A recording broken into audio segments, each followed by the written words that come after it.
இந்த சாய்பாபா கிட்ட கேட்டு கிடைக்காது எதுவும் இல்லை. நிறைய விஷயம் சாய்பாபா கிட்டேருந்து கிடச்சிருக்குது.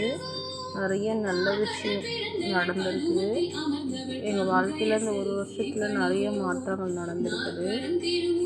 இந்த நாளில் சாய்பாபாவுக்கு ரொம்ப உகந்த நாள். முடிஞ்சால் சாய்பாபா உங்கள் வீட்டு பக்கத்தில் இருக்க கோயிலுக்கு போயிட்டு வாங்க. ரொம்ப மாற்றம் நடக்கும்.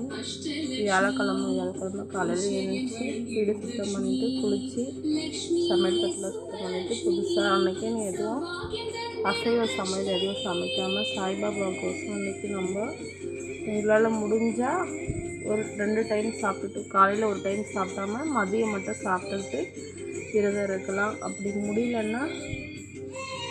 முடியலன்னா ஃபுல் டே கூட இருக்கலாம், எதுவுமே சாப்பிடாம இருக்கலாம். இருந்துட்டு நம்ம கோயிலுக்கு முடிஞ்சால் பக்கத்தில் இருந்தால் போயிட்டு வரலாம். இல்லை வீட்லேயே நம்ம சாய்பாபா ஃபோட்டோ வச்சு காலையிலையும் சாயங்காலமும் ஏற்றலாம். எப்போ உங்களுக்கு டைம் கிடைக்குதோ அப்போ பக்கத்தில் இருக்க கோயிலுக்கு போயிட்டு வாங்க. சாய்பாபாவில் நிறைய மாற்றங்கள் எங்கள் வாழ்க்கையில் நடந்திருக்கு. கண்டிப்பாக சாய்பாபா அருள் எல்லாருக்கும் கிடைக்கும். பிரார்த்தனைக்கிறேன்.